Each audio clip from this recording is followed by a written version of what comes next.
Hello and welcome back to the Pink Floyd album ranking saga. This is episode 6 or 7, I believe, and this is album 9. And I think this is going to be another really controversial one, so I'm excited to get into it. Number 9 on my list, we're starting to get closer to the middle now, is, funny enough, More.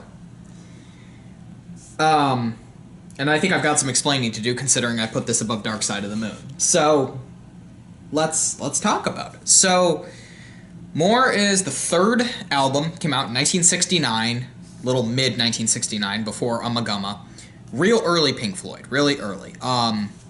This was drastically different than anything they had put out at the time because, as you can see, it is a soundtrack for the movie More.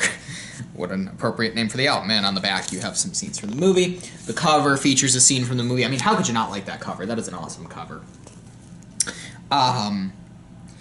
And it is exactly that. It is a soundtrack for the movie. And I think that is why a lot of people don't like it. I did some thinking too, and I think actually, aside from The Endless River and The Wall, which is a double album, I think that this album actually has the most songs out of any studio album Pink Floyd made. Correct me if I'm wrong, but I think we're at 13. Wall had way more, but it was a double. Endless River was kind of a double. I don't know. It came out 2014. It's hard to call it a double, but interesting statistic there. So my hypothesis to why a lot of people think this album sucks is because being a soundtrack album, and being that the producer of the film wanted the band to create the soundtrack, so they, brought the band a copy of the film. They said, all right, here's what you got. Obviously, what the songs are about, somewhat. What the subject matter is, it's not Pink Floyd saying, this is what we want to do. It's, fits into the movie, for the most part. We'll go through and talk about the songs a little bit, but I'll go ahead and I'll just read you the titles of the songs, and even you can kind of tell by the titles if you didn't even look. I mean, think about it. Here's the title names. You've got Cirrus Minor, the Nile Song, Crying Song, Up the Khyber, Green is the Color, Cymbeline, Party Sequence, and then on side 2 you have Main Theme, Ibiza Bar, More Blues, Quicksilver, A Spanish Piece, and Dramatic Theme. I mean, it's fairly obvious by most of those names, it sounds movie-esque, and it is. The reason I like this album, and we're going to talk about the tracks, but overall, this was the first Pink Floyd album completely without Syd Barrett. This was 1969, because remember, A Saucerful had, some Barrett stuff. It had Jug Band Blues, but completely without Barrett. And it's an interesting hybrid mix, because you have still for the most part, the short, Barrett-y type songs that are a little more whimsical, little bit, and more, short, sweet to the point. But you have Gilmour, so the songs are a little bit more, I mean, it's hard to call Barrett, Barrett's not bad at songwriting, but it's different, David and Syd are totally different songwriters, and, that's why Piper sounds completely different. Now, I will say, I think that this album you gotta remember, at this point, the only albums you have to go off of are Piper and Saucerful. That's it. I think that this album does an awesome job of combining both of those albums, because a lot of people say, oh, Saucerful really combines Syd and David. This album really combines Piper and Saucerful as a whole. There is a lot of influence you can hear from both the Piper sound with Syd and the Saucerful sound with both of them. It's a really interesting dynamic. So I think the main reason why a lot of people don't like it is a little bit Barrett sounding, and it's a soundtrack. I mean, there's no way around it. Again, don't mind the cover, but it's a good album nonetheless. We'll talk about the songs here, starting with Cirrus Minor. So Cirrus Minor is a very melodic, slow song, very reminiscent of the Saucerful sound. Also pretty reminiscent of the stuff that would go on to become Ummagumma a little bit too. You got the bird sounds. It's very, and even Atom Heart Mother. It's very fitting, I think. And it, as an opener, it's great too. Then you have the Nile Song, which is an awesome song. I mean, You want to talk about heavy Pink Floyd? Holy crap, the Nile song is like Pink Floyd becomes a metal band, almost. I won't quite say that, but just heavy, solid, loud noises. I mean, it is ridiculously good sounding. I will say, though, if I have to give the song one criticism, it is quintessentially 60s. I mean, there is no mistaking that is a 60s sound, which is fine, but I think that could be some flack some people would give it. Then you have Crying Song. Crying Song is a very soft acoustic measure, similar to some stuff seen on Atom Heart Mother. You know, kind of like Cirrus Minor. I think maybe I like Cirrus Minor a little bit more, but not a bad song, just very quiet. You get Up the Khyber, which is an instrumental. I think Up the Khyber is a really cool song too, because it gives Pink Floyd sort of a jazzy edge a little bit with the fast drums. It's, you know, the keyboards. It is kind of jazzy sounding, and I do really like that. I think it's a very cool element. Fits the movie very well. I've never seen the movie, but I can imagine. I've heard some people say that the album, if you listen to it first, you watch the movie and you're like, wow, that movie is not as heavy as I thought it was, but whatever. Green is the Color would be the next one. Again, like Cirrus Minor, like Crying Song, soft, melodic, nice lyrics. It's kind of the theme of this album. It's soft, Barrett-y type.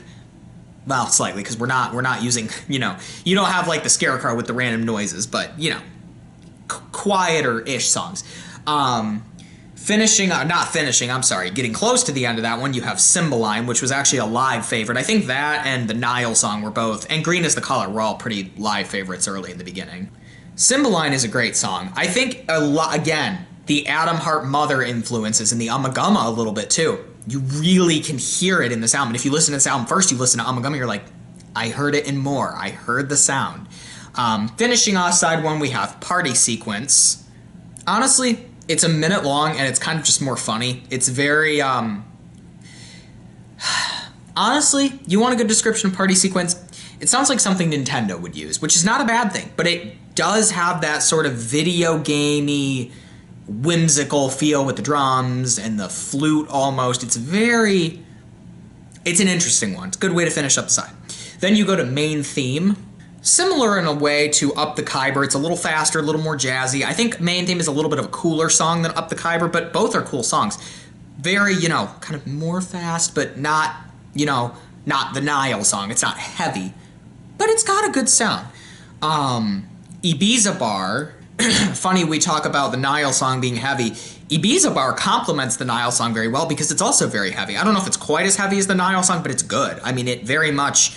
There's a lot of songs on this album, as you can kind of start to hear piece them together as I'm talking about them. They kind of fit together a little bit. You know, Crying Song, Cirrus Minor, they fit. Main Theme, and the one that I can't think of, Up the Khyber, Cymbeline, they all kind of fit. They have little pairs, and it's cool. It is really cool. But yeah, Ibiza Bar is definitely a more heavy song. More Blues would be track 10, which, as the title describes, is more blues. Really don't know how to tell it to you other than that. It's good, but it's more blues. It is classic Pink Floyd blues. 3 more tracks. We got Quicksilver, which, by the way, I think Quicksilver might be my favorite song on the album. I'm not gonna lie here. Quicksilver, to me, sounds like a continuation of the best parts of A Saucer Full of Secrets. It is the longest track on the album, I believe, I would assume.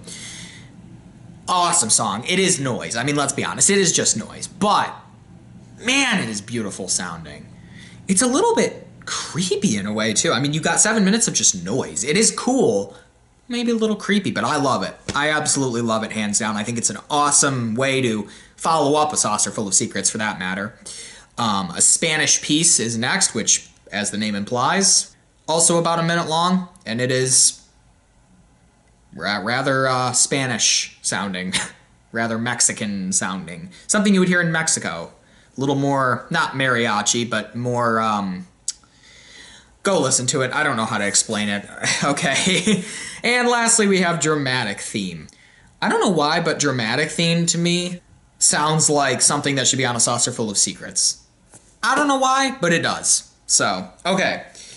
So now that we've talked about them, why do I like this album, and why would I have it above Dark Side? Well, I'm going to be honest with you.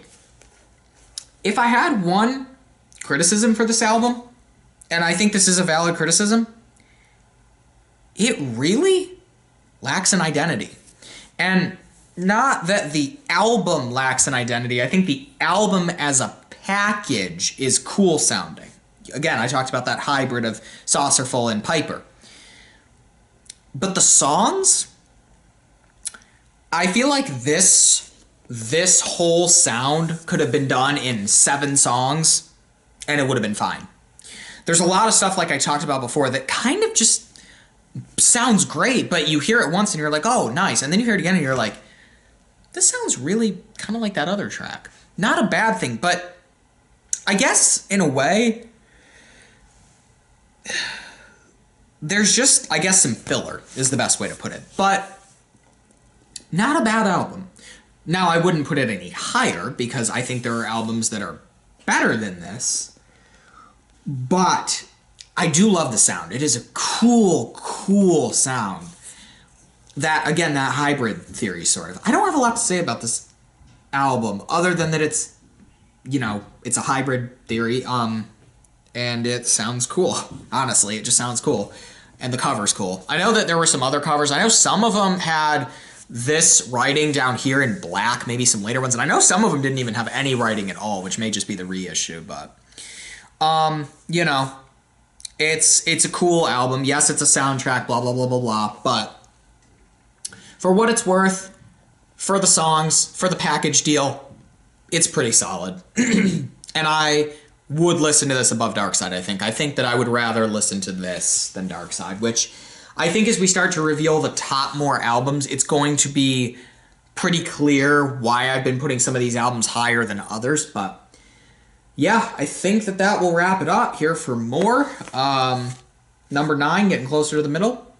Pretty good. Maybe, you know, could use a little less filler, but amazing sound. Beautiful sound. So thank you for watching. Like, subscribe, and look forward to the next episode. Bye-bye.